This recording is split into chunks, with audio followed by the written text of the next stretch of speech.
विरार मनपा के वैद्यकीय आरोग्य विभाग में एक्सपायरी दवाओं का बीजेपी नगर सेवकों ने किया बड़ा खुलासा। मुंबई में मनपा के डीएमपीटी हॉस्पिटल में एक्सपायरी दवाओं को लेकर बीजेपी नगर सेवकों ने दौरा कर एक्सपायरी दवाओं के बड़े स्टॉक का खुलासा कर लगाए गंभीर आरोप।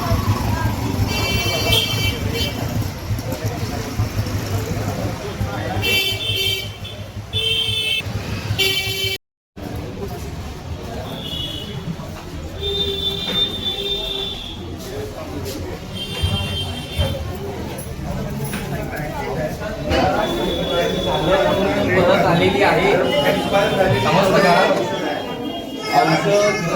तिला सूट नहीं डाल दिया एक्सपायरी के साथ जो एक्सपायरी हुआ वो माल उसके साथ में ये माल पड़ा हुआ है। ये पूरा पैसे का रैकेट चालू है लोग काय पे मेडिसिन वालों के साथ। 2030 ची एक्सपायरी है आणि एक्सपायरी में डाला है 2030 का। ये स्टॉक देखो नहीं लिखा हुआ है आज कुछ भी लिखा हो लेकिन वो 30 का एक्सपायरी है ना 10 अक्टूबर 30 का एक्सपायरी है तो इधर इन्होंने नहीं रखना चाहिए ना। ये एक्सपायरी वाला माल है और न्यू स्टॉक भी इधर ही।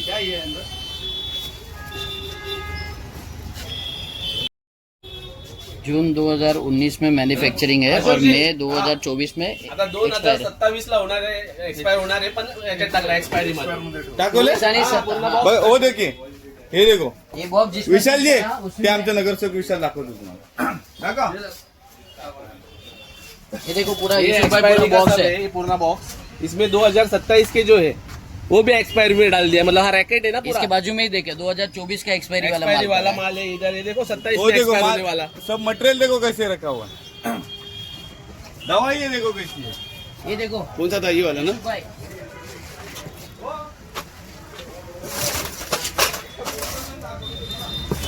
ये जिसमें ब्लड सैंपल लेते हैं, यूरिन सैंपल लेते हैं, रोज असताना सुद्धा ही लोक ये पूरा माल एक्सपायरी है।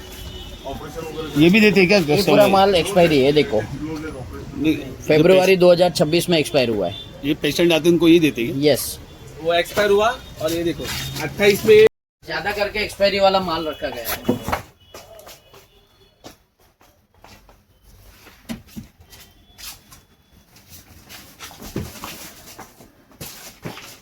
ये पूरे बॉक्स ये एक्सपायरी जो वाले बॉक्स इंजेक्शन है वो ये जो इंजेक्शन है 2023 में एक्सपायर हुआ है, फिर भी यहाँ पे माल रखा गया है। 2023 का आप डेट देख सकते हैं। और ये 2027 मतलब जो आगे चलने वाला है वो भी इसमें डाला है और जो एक्सपायरी माल भी साथ में रखा गया है। स्टोर में भी एक्सपायरी माल यूज हो रहा है। आपल्याला दाखव ना कुठे गेला ये बघा एक्सपायरी वाला माल 2023 ला एक्सपायरी है। तो एक्सपायरी सर, तू बोल ना, 27 वाला बोल ना बोलता हे बघा हा हे बघ एक मिनिट हाँ अबे सर क्या कहना चाहेंगे आप पूरे प्रकरण में? आज हम लोग डीएम पेटिट हॉस्पिटल बारनाका वसई पश्चिम के आए हॉस्पिटल में सुबह 9:30 बजे हम लोग आए थे। जब आने के टाइम हम लोग ने पहले डायरेक्ट फर्स्ट फ्लोर पे गए, तभी हमने एक फार्मासिस्ट मैडम थी उनसे विनती की कि ये लॉक खोलो, हमको स्टॉक देखने का है। तो उन्होंने बोला यहाँ पे कुछ नहीं रहता है स्टॉक, बाजू की बिल्डिंग में रहता है, यहाँ पे सिर्फ लोग सोने के लिए इधर आते हैं। हमने ज़बरदस्ती जब भी खुलवाया तभी हमको पता चला वहाँ पे स्टॉक रखा गया था और स्टॉक में दिखाया जा रहा है कि वहाँ पे एक्सपायरी वाला माल और नॉन एक्सपायरी वाला माल दोनों माल एक ही जगह पे पड़ा हुआ है, जहाँ पे 6 बॉक्स इंजेक्शन के जो 2026 जनवरी में एक्सपायर हुआ माल पड़ा हुआ है। आपने भी वीडियो देखा रहेगा और आपने भी जाके देखा रहेगा।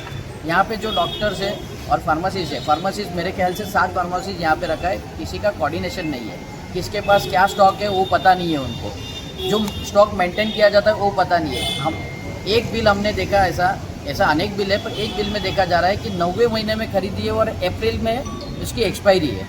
तो 6 महीने के लिए हम स्टॉक क्यों मंगाते हैं? इसमें कुछ ना कुछ गड़बड़ है, इसमें किसी ना किसी का कमीशन है। इसके लिए आज ये कह रहा, आज हमने जो टैबलेट देता है जो फार्मासिस्ट वहाँ पे बैठा है उसके पीछे साइड में हमने देखा कि 2026 मार्च का एक्सपायरी वाला माल है। वो बोलता है मुझे पता नहीं है, मैं वो नहीं देता हूँ। ये किसके साथ खिलवाड़ कर रहे हैं? आम जनता के साथ, जो कम पढ़े लिखे हैं उनके साथ।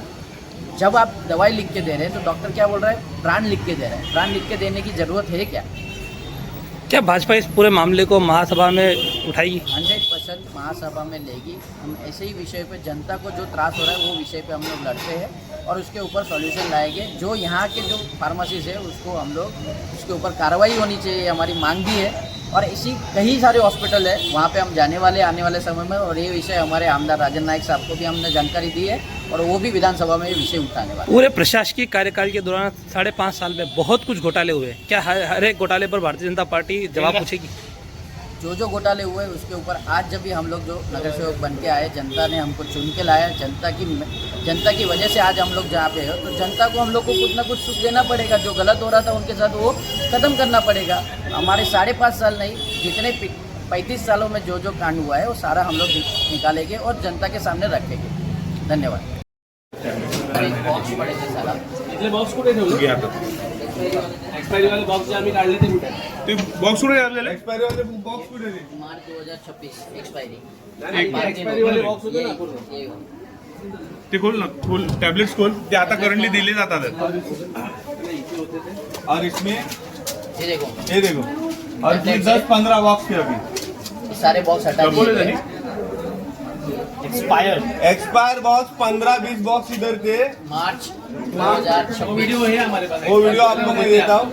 मार्च 2026 को एक्सपायर हो गया ना. मार्च खत्म ना, एप्रिल चालू ना. नाही आपको सचिन जी काय म्हटलं का, मला आता कुठल्या तरी पेशंटने दाखवलं, मी आलो म्हणून, मी आज आलो म्हणून दाखवलं. असं रोज घडत असेल तर हे पेशंट काय मी आणून ठेवले काय, ते त्यांना मी आणलं आणि इथे बसवलं की मी येणार आहे, मग आणि मला दाखवा. गोष्टी झाल्या नाही पाहिजे. मॅडम या डॉक्टरांनी मी करणार, त्यांना आज सस्पेंड केलं पाहिजे. ते जर सांगतात ठामपणे की आम्ही ब्रँड लिहू शकतो, मॅडम त्यांना काय बोलायचं कळतंय, तुम्हाला सर्वांसमोर बोलले, ऑन रेकॉर्ड आहे. त्या मॅडमनी पण कसं चुकीचं बोलल्याची माहिती आहे ना. हे तुम्ही showroom आहे. आम्ही जेव्हा entry आम्ही केली, सांगितलं तेव्हा वरती सांगा स्टोर showroom रूम नाही. नाही, showroom आणि आहे. वरती स्टोर रूम होता. आणि स्टोरूम मध्ये तुमच्या बघा ना, एक्सपायरी औषध पण आहेत तिथे आणि त्याच्यात जोडीला थोडी चालणारी औषध पण ठेवतात. आज कॅबच झाला ना पूर्ण मॅडम. जो बोलेल त्याला फिरवणार. सर आपलं नाव? शेळके साहेब, काय झालं आज आपण इकडे व्हिजिट केलेली आहे, तर काय प्रकार चाललेला आहे? सर DM पेटीट म्हणून महापालिकेचं एक हॉस्पिटल आहे. या हॉस्पिटलमध्ये एक्सपायर झालेले मोठ्या प्रमाणात औषध आहेत. त्याचबरोबर डॉक्टर फार्मसी जितू यांचं एक मोठं रॅकेट आहे. या रॅकेटमध्ये हे लोक काय करतात, तर एक्सपायर होणार 3 महिने आधी ऑर्डर करतात आणि करोडोचा भ्रष्टाचार डॉक्टर भक्ती आणि त्यांचा फार्मसी जितू करतोय. आणि ह्या सगळ्यात कमिशनर काय झोपले आहेत का? लोकांच्या जीवाशी का खेळलं जातं? आता तुम्ही वरती जा, एक्सपायर झालेली औषधासोबत नवीन औषधं एकत्र जॉईंट आहेत. 2022ची एक्सपायर झालेली औषधं पण आज त्या यांच्या लॅब याच्या फार्मसीमध्ये आहेत. अशा पद्धतीचा मोठ्या प्रमाणात भ्रष्टाचार डॉक्टर भक्ती आणि जितू यांचा फार्मासिस्ट करतोय. आपला नेमका आरोप काय? नेमका आरोप काय? तर एक्सपायर झालेली औषधं ऑर्डर करून डॉक्टर भक्ती करोडो रुपये लाटते. महापालिकेची लूट चालू आहे. जनतेच्या आरोग्याशी खेळलं जात आहे. काय वाटतं, डॉक्टर भक्तीच्या वर कोणाचा हात आहे? डॉक्टर भक्तीच्या वरती आता कोणाचा हात आहे आज कळेल ना. आता कोणाचे किती फोन येतात त्याच्यावर कळेल मला की डॉक्टर भक्तीच्या वरती कोणाचा हात आहे. राणी बिजलीचं बोलणं काय?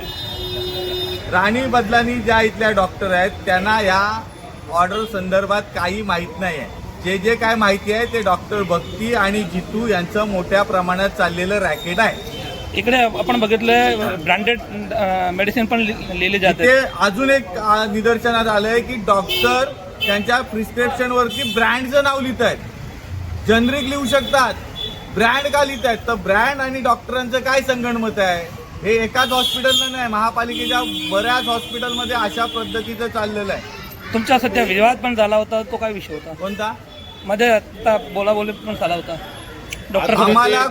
आम्ही ज्यावेळी आतमध्ये जायचं फार्मा यांचा स्टोर रूम जेव्हा ओपन करायला सांगितलं ना, तेव्हा त्यांच्या इथल्या फार्मसीज आहेत त्या सांगतात की हा जेंट्स रूम आहे.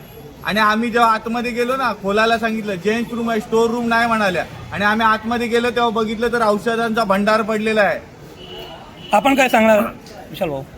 सर्वप्रथम तर आम्ही सकाळी जेव्हा 10 वाजता इथे आलो, आम्हाला निदर्शनात आलं का इथे औषधं एक्सपायरी आणि याचा खूप घोटाळा चालू आहे. त्या टायमाला भक्ती मॅडम ज्या आहेत त्यांनी आम्हाला खोटं माहिती दिली की हा स्टोर रूम नाही, हा आमचा स्टोर रूम मागे आहे. पण आम्ही जबरदस्ती जेव्हा ओपन केलं तेव्हा निदर्शनामध्ये आलं का एक्सपायरी झालेला स्टॉक आणि जो आता चालू असलेला स्टॉक दोन्ही एकत्र ठेवलेला आहे.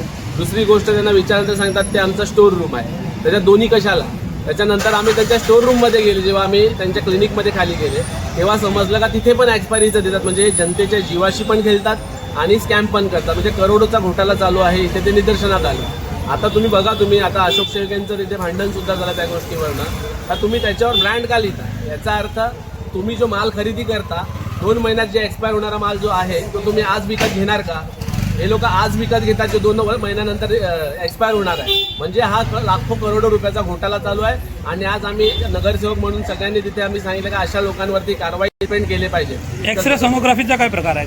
सोनोग्राफी आता जेव्हा आज इथे आल्यानंतर माहिती मिळाली का इकडे अजूनपर्यंत सोनोग्राफीची मशीन आहे ती आता बऱ्याच लोकांकडनं माहिती मिळाली ती चालू आहे, बंद आहे, कोणालाच काय माहिती नाही. लोकांना बाहेर पण जावं लागतं. मग जर महापालिकेचं हॉस्पिटल असताना लोकांना बाहेर जावं का लागतं? इथे डिलिव्हरी करण्यासाठी, ऑपरेशन करण्यासाठी डॉक्टर सुद्धा अवेलेबल नाही. तर हे आज इथे आले म्हणून आम्हाला माहिती पडली. त्याचे किती असे घोटाळे असतील महापालिकेमध्ये ते आम्ही एक एक करून सगळे बाहेर काढण्याचा प्रयत्न करू. आपल्या इकडे मोठ्या 200 खाटाच्या हॉस्पिटलची मागणी सुरू आहे, पण हा सर्वात मोठं हॉस्पिटल असून इकडे सुविधा नाही, इकडे असा प्रकार चालला, याच्याबद्दल काय तुम्ही सांगा? आता आम्ही नवनिर्वाचित नगरसेवक, आम्हाला जवळपास 1.5-2 महिने झाले. आता जसं जसं आम्हाला अशा गोष्टी निदर्शनामध्ये येतात, आता मागे तुम्ही बघितलं असेल आम्ही स्मशानभूमीचा पण स्कॅम काढला होता, त्याच्यावर पण कारवाई करायला सांगितली. आता आम्ही आज इथे आलो, आता आम्ही आज आहे पूर्ण दिवस आहे तिथे आम्ही, आता बघूया आणखीन काय काय घोटाळे आहेत ते आम्ही पूर्ण बाहेर काढणार. तुमचं नाव बोला ना. मागणी? माझं नाव विशाल जाधव, नगरसेवक वॉर्ड क्रमांक 21. मागणी काय आपली? आमची मागणी एकच आहे का जनताच्या जीवाबरोबर खेळायचं बंद करा आणि जनतेच्या पैशाबरोबर खेळायचं सुद्धा बंद करा. कारण हा महानगरपालिकेमध्ये येणारा जो पैसा आहे तो जनतेचा पैसा आहे, टॅक्समधून जो पैसा येतो त्यांच्याच पैशाने त्यांच्याच जीवाशी जर खेळणार असतील तर आमच्यासारखे नगरसेवक नक्कीच यांच्यावरती कठोर कारवाई करण्यासाठी लढणार. याच्या कारणीभूत कोण? याचा कारणीभूत हे स्कॅमवाले लोक, जे लोकांना घोटाळेच करायचे आहे, जे डॉक्टरच्या वेशामध्ये जर तुम्ही इथे असाल आणि तुम्हाला जर रुग्णाच्या सेवेसाठी इथे ठेवलेलं आहे, पण तुम्ही ते सोडून तुमचा पैसा भरायचा आहे, तुमचं पोट भरायचं आहे, जनता मेली तरी चालेल, तर हे आम्ही करून देणार नाही.